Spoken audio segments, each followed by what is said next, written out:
Well, hello and a very warm welcome to another episode of The Sweet Spot, brought to you by the Racing Post in association with Free Super Tips. And we're joined as ever on the punter's bag by main man Steve Palmer.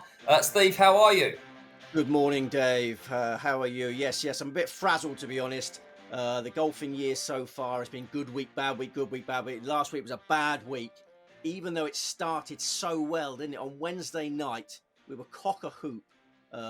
Watching Ludwig Aubert's demise from Wednesday night onwards was a tough watch. Okay, right. And I understand you're a little bit lame at the moment as well. Yeah, I've woken up with a neck injury, Dave. I think I slept funny, as they say. I slept funny. And I've been having hot water bottles to try and get this neck going. So I've got a crippling neck injury. And I can't take the usual drugs that people take for those injuries because they mess up with my other drugs, my arthritis pills, Dave. So I'm in a bit of a quandary now. What to do? Do I get the ibuprofen down me and cure the neck, and then the arthritis gets a bit dodgy? These are the problems that old men face, Dave. Well, I was going to ask, how old, if that mind me asking, how old are you, Steve, to I be don't neck mind. injuries and arthritis? You've not got enough grey hairs there, mate. You can ask me anything you like, Dave. No, as I said before, this is a safe space. I'm 46 years of age. 46 years of age, and my fancy thick hair sort of defies that age, doesn't it? Yeah, I know I look a little bit younger because I got the fancy haircut, but very thick hair. My dad's genes are very good. My dad's got very thick hair. He's 80 years old. He won't mind me saying. He's still got a full head of hair. So I think the hair tricks you into thinking I'm younger than I am, Dave. But yeah, I'm an old man, and it's all creaking at the moment. I tell you that. Okay, right. You, of course, are here on the Racing Post YouTube channel. Do get involved with the show. Like, comment, subscribe. If you've got any home remedies for Steve and his poor neck and maybe his arthritis as well, do get in touch, as well as your golf tips and views. Not a lot of love for the TGL last week, Steve. Even though it was a blockbuster. Rory and Tiger have just done battle, and I watched it. I thought it was quite entertaining. Yeah, well, I was pleased to see Jupiter Lynx get a win. Yeah, Jupiter Lynx was my speculative outright selection. So Tiger Woods just got the edge over Rory last night. Did you stay up all night last night? Did you, Dave? I didn't. I caught the highlights this Caught the morning. No highlights. way. Yeah, it was a ding dong affair, wasn't it? Tom Kim was very invested in it. I mean, it's interesting. It's the first TGL that we've had where players that have played in that match are then playing in a proper event later in the week. So you got Rory McIlroy going from that, which is staged in Florida, to the other side of America to play this week on the PGA Tour, and Tom Kim's the same. So it's interesting. They haven't got a lot of time to prepare for this week's Pebble Beach Pro-Am. I'm sure they'll be fine. Hitting off the mats and all that kind of caper. I'm sure they'll be absolutely Hope you didn't bet on it, fine. Dave. You didn't bet on it, did you? No, no, no, no. As I said before, the simulator stuff I think is nonsense. But I like the stuff around the green, and they throw the hammer down and all that Yeah, kind of nonsense. I quite I like did all watch that. the It's a bit highlights. different.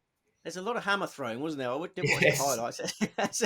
That's an official sport in the Olympics, isn't it? Hammer throwing. Maybe they could get into that at some stage. They should throw an actual hammer. That would add a bit of spice, wouldn't it?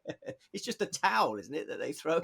I don't know what it's. Some orange rag thing was getting. I Yes, didn't. it's very odd, Again, isn't I'm it? not really up with it. I think it means double points. Does it? I'm not Yeah, massively invested in it. It's just something different to watch.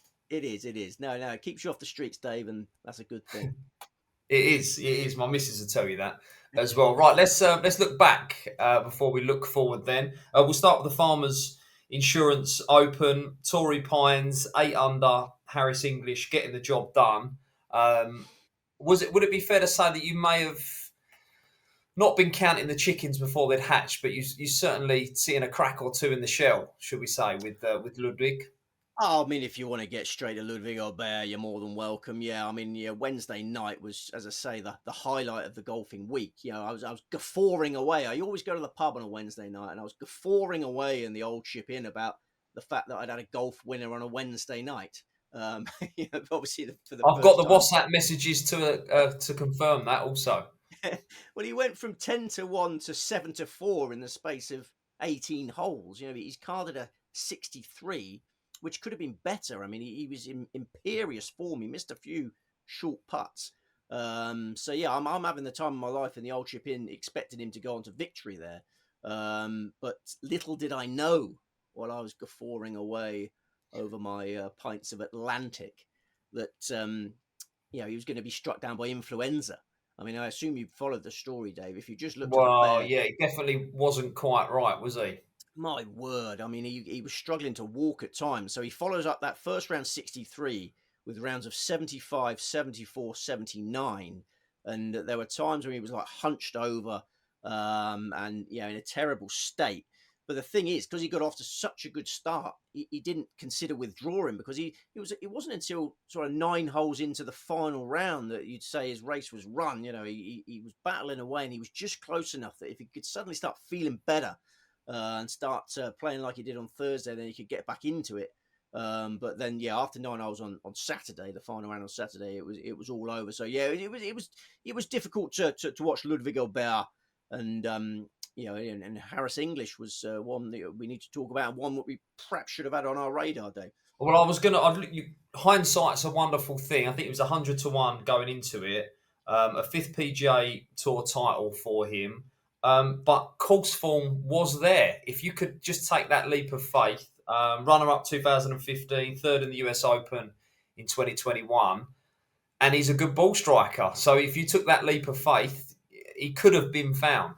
Well, I think both winners, although they went in at big prices last week, were both gettable. As you say, course form students would have been filling their boots of Harris English. It was a playoff loss in 2015 and went very well in that US Open you mentioned in 2021. He loves difficult courses, Dave. He's a very loose driver, actually, but he's very good at salvaging pars. He always seems to make the best score possible. He's very good at miracle recovery shots. And last week was a classic Harris English performance because he was out of position a lot of times, but put loads of pars on the card, relishing the battle of Torrey Pines South. And he's a 5-time PGA Tour champion now, Dave. I noticed Keegan Bradley's caddy went up to him to have a chat with him afterwards. I mean, I think Keegan Bradley will probably want him on his Ryder Cup team because Harris English will be very useful. The way he scrambles miraculous pars, that can be a very useful tool in Ryder Cup combat. So, it could be a huge season for Harris English. Now he's fit again. He's had some injury problems. He's 35. He's in his prime. And, I was kicking myself a little bit. I was kicking myself even more about the other one, actually. But we'll come to that. Would you have him on? If you're Keegan Bradley, would you have him on the team? If I was Keegan Bradley, I mean, obviously there's a lot of water to pass under this Ryder Cup bridge. He's not a superstar name, is he, Harris English? But he's kind of solid. It would be his second appearance. He has got Ryder Cup experience. When he first came onto the scene, he was going to be absolutely elite. He came with a massive reputation. Started his PGA Tour career really well. He's always had that class.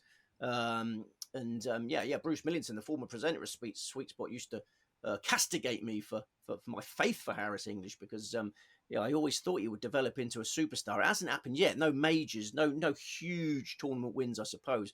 I think if you name in the Ryder Cup team tomorrow, I would have him. Yeah, but as I say, we got months and months to monitor first. Absolutely. Any other takeaways from that event, Steve? Well, Sam Stevens, another player we've got to keep an eye on. He was 100-1 runner-up. So we had 100-1 winner, 100-1 runner-up. He was the meat in the sandwich on Saturday. I had another go at my forecasts going into the final round, and Harris English to beat Andrew Novak straight forecast was 6-1 going into the final round, and then Sam Stevens got in between those two, which was disappointing. But I think Sam Stevens, he's a PGA Tour made and probably going to win at some stage. 28 years of age. Taylor Pendrith, we must mention Taylor Pendrith, Dave. If you were on 8 places, I don't know how you approach your betting, Dave, but I normally do 8 places. I couldn't get on at 8 places last week and ended up doing 6 places. Inevitably finished tied 7th with one other player. So if you played 8 places last week on Taylor Pendrith, at least you had a place return to make up for some of the Ludwig Albert disappointment. Probably the best bet we had last week on the Farmers Insurance Open, Dave, was Will Zalatoris. Will Zalatoris, non-runner, withdrew 2 hours before his tee time. What are the rules? Remind us of the rules, Steve. As long as you don't tee it up. Stakes return. If you don't start on the first hole, then your stakes are returned. So if you haven't got your money back from Will Zalatoris yet, get your money back from Will Zalatoris. But it was a very late withdrawal, and then no reason was given. There was a few players who withdrew with no reason given. There's all sorts of speculation as to why. I mean, we know Ludwig Albert got influenza. There seemed to be an influenza bug sweeping through the locker room. But I think Zalatoris would have said that if that was the case. So he hasn't gone on record with anything. Colin Morikawa was a player that was expected to play in this event, normally plays in this event and didn't. Zalatoris and Morikawa are both Californians. Lots of speculation that it might have some reason to do with the sponsors, Farmers Insurance, because there's been all sorts of debates about insurance policies in the wake of the Californian wildfires, all sorts of conjecture about Wow, that. I didn't see that. Yeah. Well, yeah, that's just a theory that's been thrown out there. That perhaps they didn't want to be associated with the sponsors. I don't know. The other possibility, perhaps a more likely possibility, is that we talked about the Genesis Invitational not being able to be played at Riviera due to the wildfires and the damage caused. The Genesis Invitational, which is next week, has been moved to Torrey Pines South. So we're back at Torrey Pines South next week, and that announcement was made before last week's event started. So maybe Zalatoris, maybe Morikawa, they know they're going to be playing in that one, the Genesis. It's a signature event. Maybe they didn't want two tournaments on the same track, which is quite it's a track that can beat you up. It's such a difficult track, Torrey Pines South.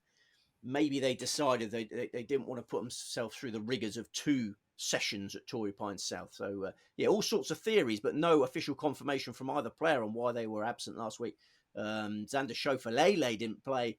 Another Californian usually plays, but he is injured. He has got a rib injury, which is a bit of a worry for Xander Schauffele fans. So it's all happening, Dave. But get your money back on Will Zalatoris. Yeah, as long as they don't tee it up, you get your money back. God, there's enough politics and nonsense going on in golf already. Then worn out with sponsors and all sorts. But we'll move on. Yeah. We'll move on. Right, we'll go to the Ras Al Khaimah Championship here. And you mentioned, Steve, a winner that you feel like you could have found. Talk to us. 22 under, four-shot winner, maiden winner as well. Well, I feel I could have found him because I had him for this last year, and I've remember we had all those wonderful names last week. Adrian Dumont and Alejandro Del Rey is one of the guys that we've said on Sweet Spot a lot of time. Another great name. So we had all these great names, but we left out the one great name that won it. And he was half the price for this last year. He was coming in better nick last year. He was double the price. He's 125 to 1 available last week. It's just what a performance, because he was on the wrong side of the draw. I was venting my spleen to you, wasn't I, on by text about we had 4 of our 5 players on the wrong side of the draw. Thursday afternoon, the winds were extraordinarily stiff, and we had 4 of our 5 players out in those Thursday afternoon winds. But Alexandre Del Rey was also on that side of the draw, battled through those early winds, and then his weekend performance was magnificent. That course ideal for him, very attacking player, swashbuckling Spaniard. He finished 37th last year when we were on him, but this time, unbelievable. 26-year-old. I can't fault him. He's got bundles of talent as this lad. That's his first win. I'm pretty certain he'll win more. Yeah, and he came home with it just on the par train, didn't he? Which is solid enough. Yeah. His course management coming home was better than I've ever seen him produce. He can sometimes be a bit too attacking and a bit carefree, but once he got that lead, he hung on to it like a bulldog. I was cheering on Marcus Armitage, like I suppose lots of people were. Marcus Armitage, one of the good guys, nice to see him back to form, but he just couldn't lay a glove on Del Rey. 200 to 1 runner up. And then David Puig, another Sweet Spot regular. He finished 3rd. Another young Spaniard. Del Rey and Puig, both going places. And David Puig, I must add, is world number 87, Dave. World number 87, despite being a live golfer. It just shows how well he's doing on his rare DP World Tour starts. He plays on the Asian Tour when he can as well. So I think David Puig would be a Ryder Cup dark horse if he wasn't a live player. But the fact he is a live player probably will rule him out in the end. So there's Spanish golf in a good place. Just on the winner, the manner in which he got the job done, and then going forward with that confidence, having won, he's a player to keep an eye on this season, right? He is, and he's a player to keep an eye on this week. I mean, he's not in our staking plan for the Bahrain Championship, but a very similar assignment he's facing this week. The monkey has leapt off his back with the first win, and I was surprised how big a price he was chalked up this week. As I say, back-to-back wins are never easy. He obviously invested a lot emotionally last week.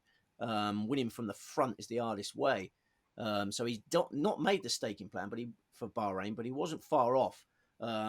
So yeah, Del Rey will win going forward. I'm pretty confident of that. David Puig won't get many opportunities, but I think he's definitely got DP World Tour wins in him. Kaita Nakajima, we must mention before we move on, Dave. Obviously, we're expecting so much of him. He was out in those Thursday afternoon wins and didn't handle it like Del Rey did. 77 on Thursday and then 67 in the morning calm on Friday. Missed the cut by a shot, so I was desperately hoping he could make the cut, because then I think he would have done damage over the weekend. But yeah, I think Lady Luck was not on our side last week, Dave. I think she probably thought we were a bit too cocky after the Dubai Desert Classic. Did we come across as a bit cocky? I think the golfing gods don't forgive you. That's right.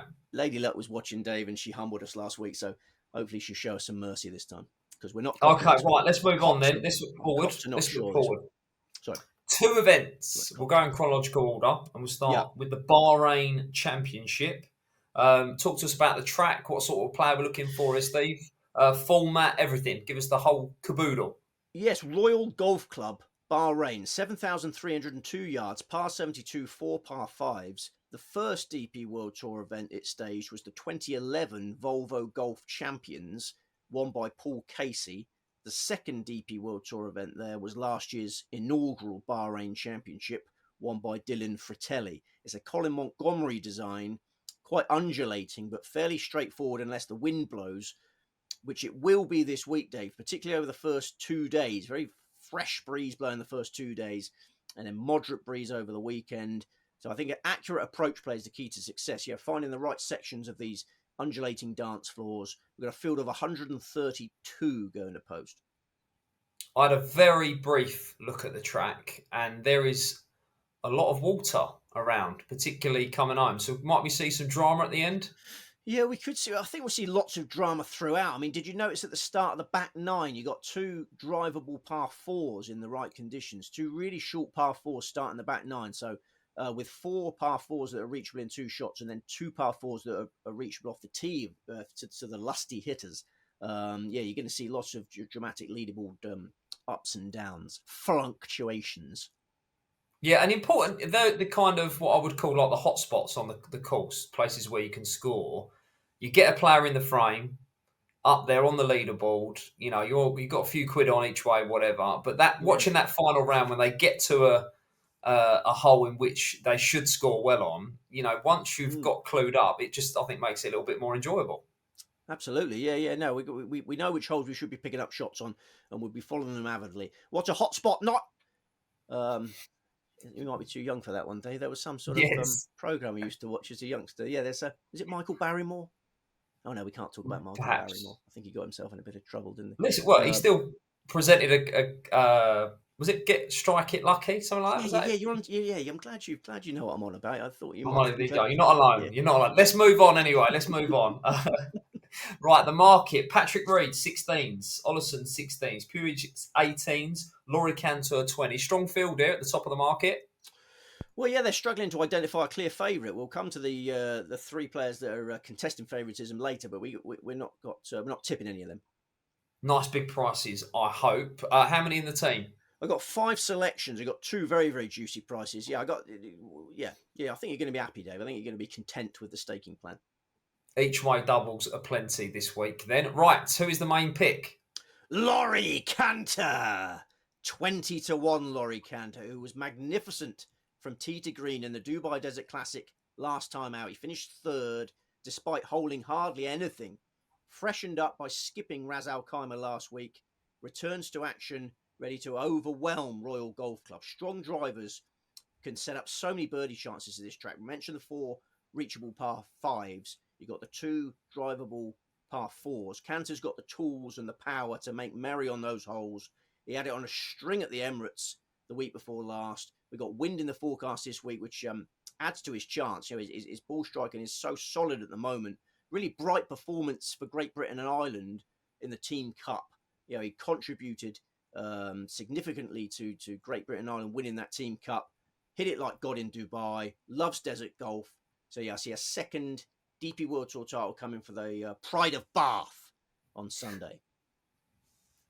Right, okay, 20 to 1 is out there. Find it. Who's the next best? Sam Bairstow. 40 to 1 best now. Will we get an English 1-2 in Bahrain? I think it's entirely feasible. Bairstow has won on the Challenge Tour. His win came in Scotland in 2023.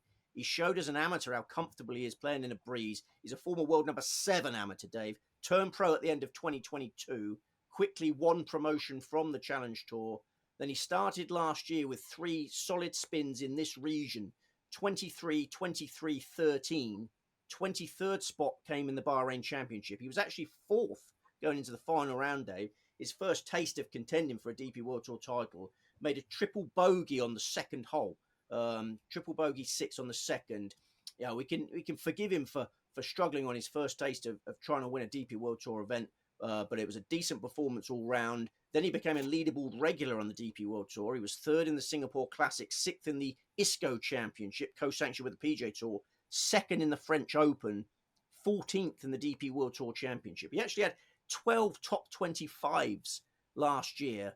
This is a 26-year-old left-hander, clearly good enough to win on the DP World Tour. And he's got the Christmas cobwebs out, Dave. We've spoken a lot in the early weeks of the year about the Christmas cobwebs. I don't know whether you've got them out yet. But the first 5 rounds of Bairstow's year were wrapped in Christmas cobwebs. He practices in Derbyshire.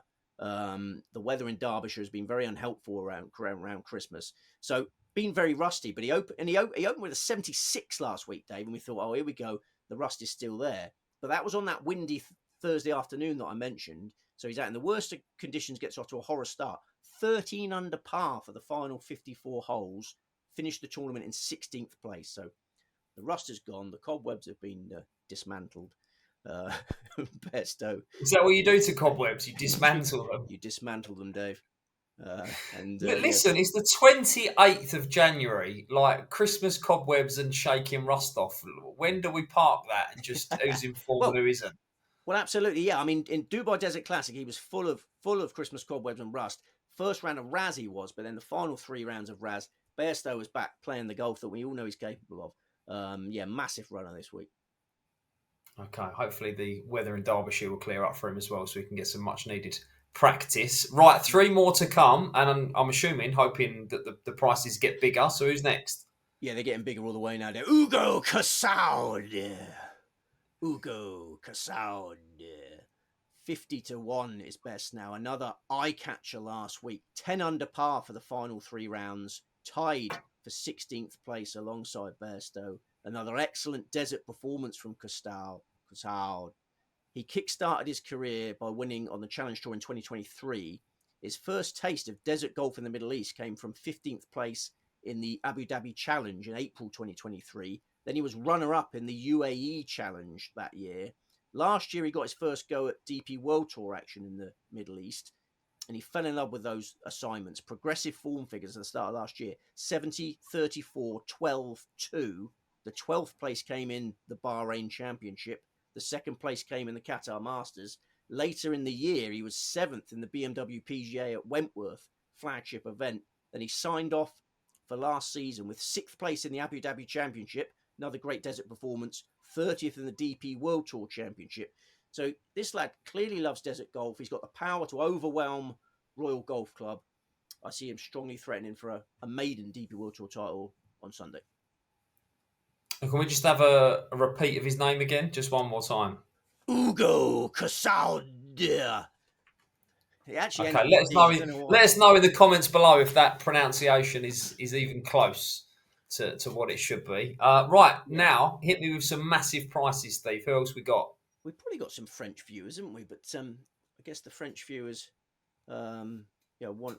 Maybe we should do a French version of this podcast once we finish the English one, then do a French one. We be able to do that, Dave? What did you get?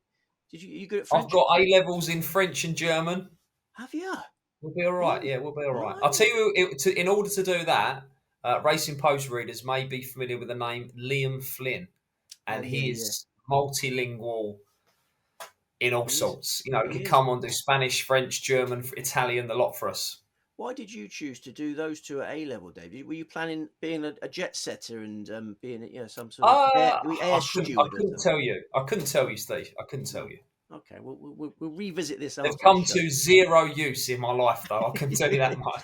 Well, yeah, I got a D in GCSE French. That's the worst mark I got in my GCSEs was in French. So I'm not great on French, but yeah, if there's any French viewers out there would like that plan to come to fruition, and we do a French version as well, let us know. The Yes. fourth selection, the fourth Yes, let's selection move on. for the Bahrain Championship, Brandon Wu.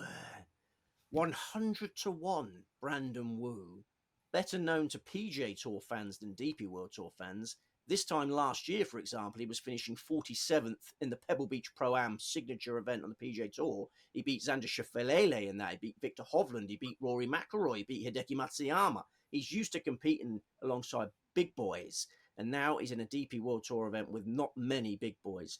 The rest of Wu's year last year didn't go to plan. He's not qualified for the Pebble Beach Pro-Am this week. That's why he's playing in this. But he's got access to a couple of DP World Tour events. He got access to the Ras Al Khaimah last week, and he finished 41st, wrong side of the draw. He was out in those Thursday afternoon wins. He shot 73, course debut, but he shot 66 on Friday, Dave. 66 on Friday. Hardly anyone in the field outscored him on the Friday. Finished 41st in the Ras Al Khaimah. Yeah, we're talking about an amateur superstar here, former amateur superstar. As a class above most of this field. He won on the Corn Ferry Tour. He won the Corn Ferry Tour Championship in 2020. He's twice finished second on the PGA Tour. He's twice finished third on the PGA Tour. Yeah, these are achievements that nobody else in this field can match, I would suggest. Plays well in the wind, and yeah, I think he's been seriously underrated for what is a low grade DP World Tour event. When was his last win? Brandon Wu, well, the Corn Ferry Tour Championship. He never won on the PGA Tour, but yeah, he's come close on numerous occasions. So I'm a bit surprised he hasn't won, actually. I thought he was a winner. I did think he was a winner. Brandon Wu yet to win on the PGA Tour, but won on the Corn Ferry Tour. Yeah, won the biggest event on the Corn Ferry Tour, the Corn Ferry Tour Championship. So I think it's disrespectful to chalk him up 100 to 1 in this company. No, just strap your betting boots on and get involved each way, as many places as possible, 100 to 1. An even bigger price coming next? 200 to 1, Dave. Lovely. Do you want it? Yes, please, yeah. Jack Senior, 200 to 1, who was really impressive in round one of the Ras Al Khaimah Championship last week. He was out late in those strong winds I keep banging on about, but he got his name on the leaderboard. He carded a 67 in the toughest conditions of the tournament. He shot 4 rounds of par or better for 27th place on his first start of the year. This is a Morecambe lad, extremely comfortable playing in the wind. He practices at Fleetwood Golf Club, which is on the Lancashire coast. This week's forecast will have him licking his lips. He won the Egyptian Amateur not far from here in 2010. He won the New South Wales Amateur. He won the Lytham Trophy. His Challenge Tour wins have come in Scotland and Northern Ireland. So if the wind blows for 4 days this week, as expected, Senior will contend for me. From March onwards last year, he was brilliant on the Challenge Tour. He had 2 second-place finishes, 2 third-place finishes, 7 top 10s. This is a 36-year-old Englishman who I think can make an impact at a massive price. Lovely. Big price as well, 200 to 1. Some whoppers in there, which is lovely. Right, those at the head of the market, we must talk about Patrick Reed. Where is Patrick Reed in his golfing life at the moment? Well, he's chasing world ranking points at the moment, isn't he? I mean, he plays a lot of DP World Tour golf. He plays as much as he can. Unsuccessfully, I'll add as well. Yeah, he's desperately trying to boost his world ranking. This is a major champion, a live golfer, and this is why he's here for world ranking points. And I just think the price, again, it doesn't excite me. It didn't excite me last week. He doesn't have that firepower to overwhelm the scoring holes that we've already mentioned. So Reed's not for me at 16 to 1. And Thunderbear Ollison, a flopping favourite last week in Ras Al Khaimah. Short price again. Weekends, back-to-back weekend 74s in the Dubai Desert Classic. So, yeah, I don't think you can justify an Ollison bet either. What about your man, the Spaniard? Puig, yeah. Of those three, David Puig is the most tempting of those three, I'd say, because he is gifted and he has got the tools to tame this week's track. So if I was having one of those three, it would be him. But I prefer Laurie Cantor. I think I trust Laurie Cantor more. Hopefully we'll get a big price winner then of the Bahrain Championship. Let's move on then to Pebble Beach, iconic, absolutely iconic golf course. This is on the list. You know, in your lifetime, the bucket list, Steve, this is one of the tracks that, if you're into golf, you've got to play at some point in your life. Well, this is it. With my neck injury, I need to get these ones ticked off as soon as possible because I feel so physically weak that maybe I won't be able to play golf in a month or two. But yeah, Pebble Beach Golf Links and Spyglass Hills Golf. We've got 2 courses this week, Dave. It's a 2-course event, both in California, of course. So players have a round each at Pebble Beach and Spyglass over the first 2 days. Then the cut makers. So what am I talking about? There is no cut. No, sorry, there is no cut. So you have a round each over the first 2 days, and then they all spend the weekend at Pebble Beach. Pebble Beach is 6,000. Formerly 3 courses with a cut, now 2 courses with no cut. Yeah, since it became a signature event for the first time last year, we got $20 million in the pot, Dave. A huge amount of money on offer. Elevated, designated signature event. 6,972 yards is Pebble Beach, 7,041 yards Spyglass Hill, both par 72s, both short tracks. Pebble Beach got very small greens, also hosted US Opens 2010 and 2019 are the most recent. And the weather forecast is good, Dave, which will relieve everyone on the PGA Tour because last week's event didn't go as they hoped. The superstars didn't turn up. The weather forecast last year was terrible, and this was a 54-hole event. Do you remember that one? Ludwig Aubert was primed to take down Wyndham Clark, but Wyndham Clark was awarded the tournament because it only went 54 holes. He wouldn't have got home as well. Yeah, I was absolutely convinced he would have got beat off the front. I thought Ludwig would nobble him as well, yeah. But this year we've got 72 holes, I'm sure. A mixture of sunshine and cloud, cool and calm. Bit like you, Dave, when you're presenting your podcasts. Cool and calm. When I think of Pebble Beach, Steve, it's a second shot course, isn't it? It's what it's all about. There's a bit of forgiveness off the tee, but then your second shot is everything.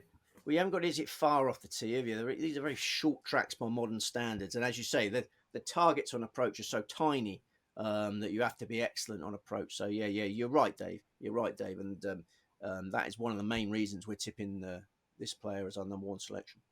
Okay, right. Before we get onto that, this is obviously a pro-am. Some people care, some people don't. I'm not really in the gang that cares, but it is one of those events that I can get away with putting on the telly, and every now and again a celebrity will pop up and my missus will show some sort of interest. Some of the players that are earmarked to play: Gareth Bale, Canelo Alvarez, Macklemore, Eli Manning, Tony Romo, Peyton Manning, Andy Roddick, Bill Murray for probably the 100th time, Justin Timberlake, Wayne Gretzky, and Mark Wahlberg as well. So a star-studded lineup of celebrities. And before we get into who's your wife's favourite, Dave? Who's your wife's favourite out of that lot? Is she a Timberlake? JT. It's a JT. Yeah, I mean, I'd always think she's talking about Justin Thomas, but she's talking about, of course, the real JT, Justin Timberlake. Yes. Yeah. But some of the pairs, before we get into it, some of the pairings are quite notable, aren't they? You know, there will be some players that maybe get put with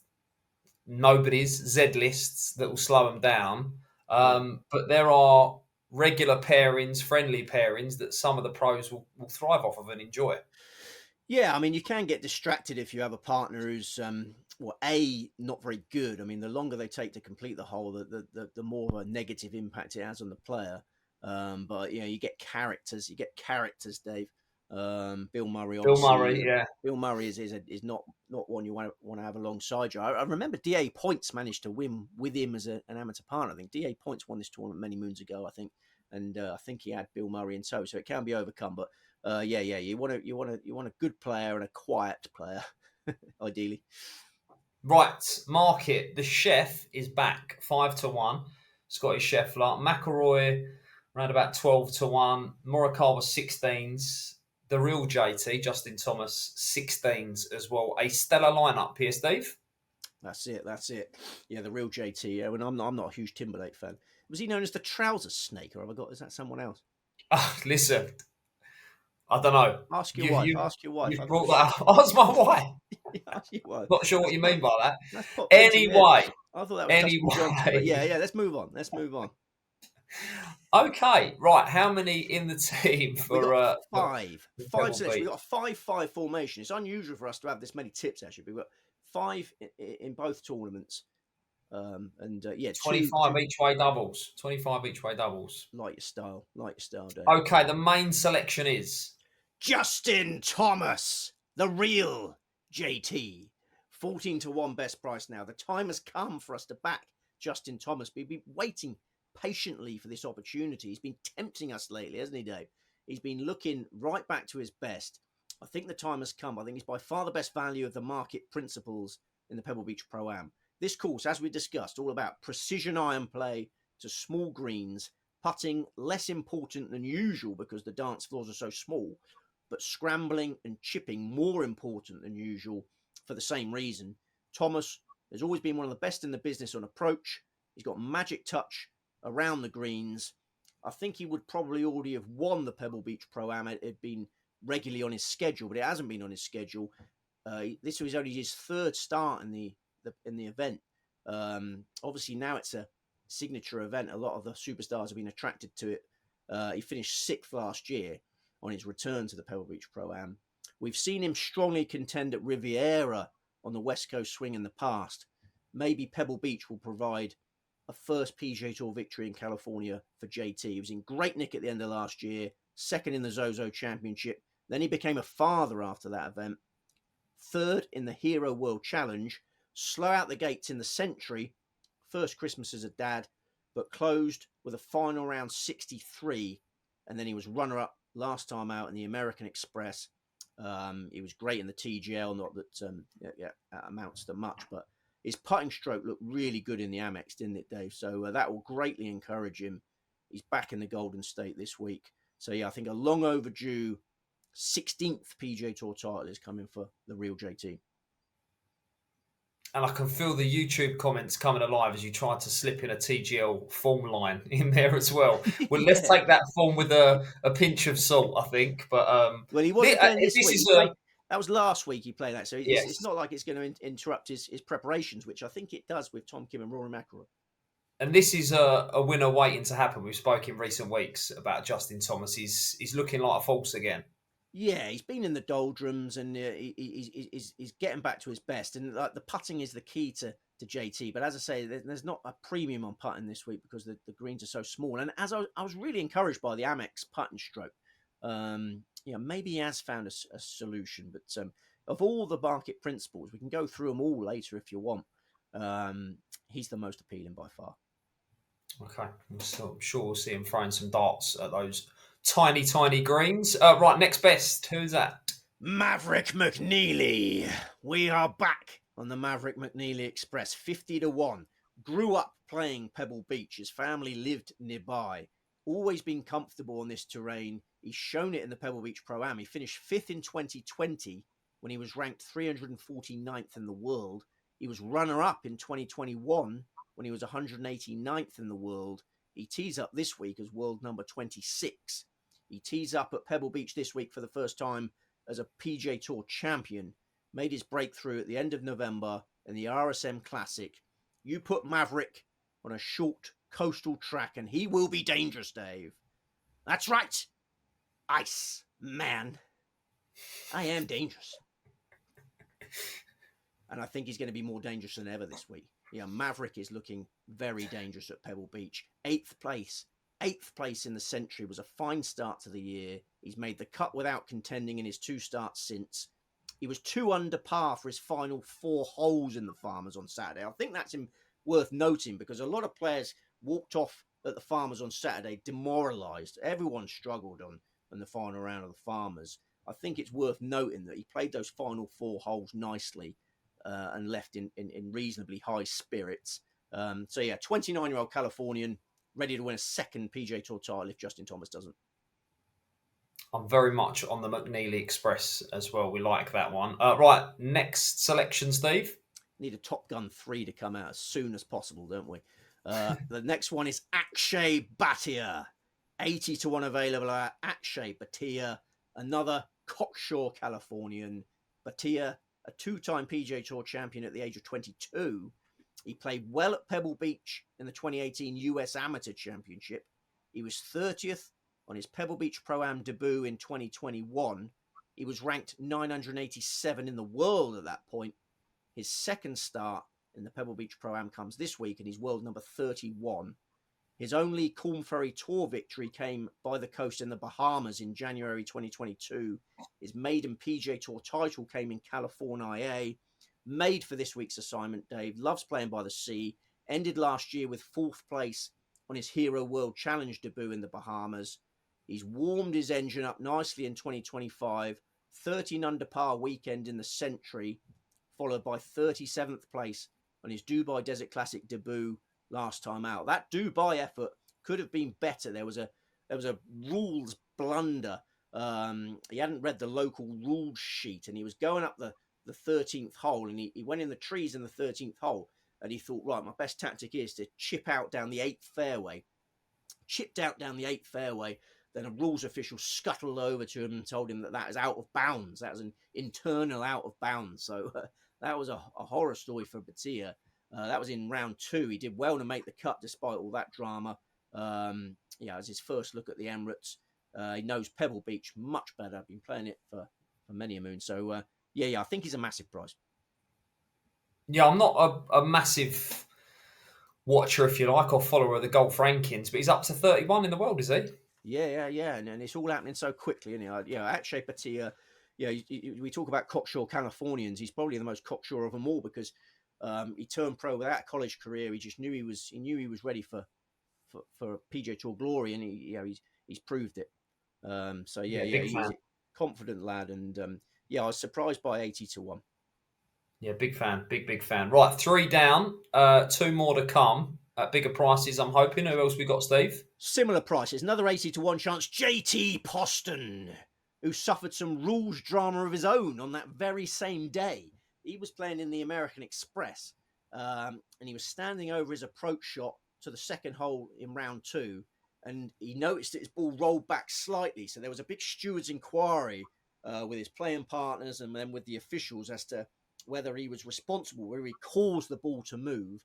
All the officials were on their walkie-talkies to their superiors and they're checking the TV footage.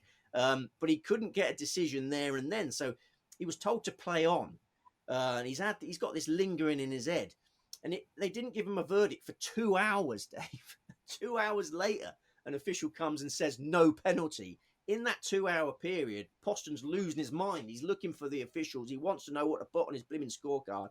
He completely lost his head. Understandably, he was fuming. He dropped 4 shots on the 5 holes he played after that incident, and then was told there was no penalty and got back to playing good golf. Either side of that rule saga, he was brilliant. He shot 62 in round 1. Round 2, it all went horribly wrong for him. And then a Saturday 64 and a Sunday 69. He finished 12th in the American Express. He's been playing some brilliant golf in short, sharp spells. And I think Pebble Beach is a great fit for him. You remember he won the Shriners Children's Open at the end of October, Dave. Then he was 5th in the RSM Classic. Like with the real JT, Poston has not been attracted to this tournament until it became a signature event. He was 20th last year in the opening signature event. So I think a 4th PGA Tour title could be coming on Sunday for JT Poston. He's really underrated in the market. Solid golfer. Solid golfer. 2 hour wait. Imagine that, the old VAR. 2 hours. The ref over to the monitor having a look for 2 hours. I can imagine the Hammers fans waiting patiently in the London Stadium for that. There'd be riots at the Stratford Bowl. There would be. I can assure you of that. Right, we've got one more to come. Not a fan of VAR. I'm not a fan of that either. I mean, his playing partners were watching the shot. He didn't cause the ball to move. All these things can be done very quickly. Axe VAR and Axe 2-hour analysis of golf shots. The final selection is Tom Hoge. 70 to 1 best, I now believe. Magnificent iron player, well suited to Pebble Beach. His only PGA Tour victory so far has been the 2022 Pebble Beach Pro-Am. Very courageously repelled Jordan Spieth to claim a maiden PGA Tour title. Hoge became a father in December. His first round as a dad was a 9 under par 64 in the Century. He finished 8th in that tournament, 45th in the Sony, 29th in the Amex with 4 rounds in the 60s. And he started this year rolling his rock better than ever. Really encouraging putting for Tom Hoge. He was 6th in last year's Pebble Beach Pro-Am, so 6th in the signature event. I see no reason why he shouldn't be a leading contender this time as well. Yeah, as you mentioned, former winner, 2022, Tom Hoagie there, and a big price. Right, let's get stuck into the top of the market then. The big two, the Chef and Rory. What are your thoughts? Yeah, I think it has to be a watching brief with Scotty Scheffler, doesn't it? First start of the year, first start after the hand surgery. I mean, all has gone well, apparently.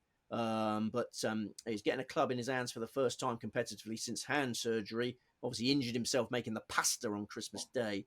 And Pebble Beach was never on his schedule until it became a signature event. So, I don't think you can justify a chunk on the favourite at fives. Rory?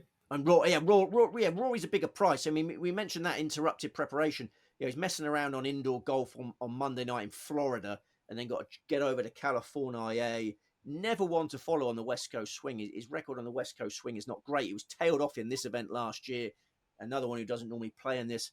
Pebble Beach doesn't really play to his strength. So, I think the top two in the betting offer no value this week. And, you keep going down and you get to the real JT. Just on Rory, I mean, it'd be foolish to say this anyway, and you touched on it there, but this is not a course that you would immediately spring to mind where he could just send it and score heavily. No, absolutely. The best club in Rory's bag always been his driver. This is not a course where you need to take driver off a lot of holes. He can't press home his advantage on these golf courses like he can on others. So, he missed some key putts in TGL. Yeah, I'm very keen not to bring TGL form into this, but there were moments where he was a bit wobbly on that TGL. Major flashbacks in the TGL. Yeah, he was humbled by Tiger Woods, wasn't he, in the TGL? So, I'd like to hear a case made for Scheffler and McIlroy this week. I don't see how you can justify backing either. Why is Rory playing? Do you think he's been a lifelong Ghostbusters fan? He just wants to meet Bill Murray. He doesn't often play in it, does he? I think it would be more to do with the $20 million prize purse and the signature events. I mean, he controversially skipped a couple of signature events last year, didn't he? Obviously, he was one of the pioneers of the policies that created all these signature events. So when he missed a couple, obviously he was all over the place mentally a few times last year, and he pulled out. But yeah, he's committed to this one. He missed the set. Did he play in the Century? No, he missed the Century, didn't he? So they are sort of not contractually obliged, but I think they have to pay a big fine if they miss these. If they miss a signature event, I think there is fines for that. Imagine a world in which Rory McIlroy can just roll up to a golf tournament and just play without having to think about any of the nonsense going on in the background. Yeah, sure. No, he has always got a lot going on between his ears. But yeah, if you offered us the chance to play in a $20 million event, we wouldn't be turning it down. We shouldn't feel sorry for him getting fined for that. There's too much money in golf if we're honest. They can't get the audiences to justify those big pots, really, can they? But that's another pots of moolah, the cheddar on show, cheddar and the buttons, Dave. Yes. That's it. Right, were any players close to being on the list, Steve? Anyone else near the head of the market? Not near the head of the market, because I don't like having 5 and 5. For me, that's still, yes, it's heavy. I know we've got some big prices in there, but I spent ages getting Joel Gerbach off my Bahrain list. Actually, Joel Gerbach as a Swiss player. He opened up at 350 to 1, and then some shrewdies tickled it down to sort of 250, 200. So, if Joel Gerbach wins, I'll be pretty disappointed, because he was the closest anyone came to selection other than the 10 we've tipped. That does remind me, there was a YouTube comment last week, I think it was, someone thanking you for the nod on Gorgeous George, and I think they played him in the 3-ball. So there's lots of different angles in when you're playing players at big prices. Well, he obviously was in the toughest of conditions. One of my 4 that was in the worst of the conditions. When Yi Ding was the only one I had who got a fair crack of the whip last week.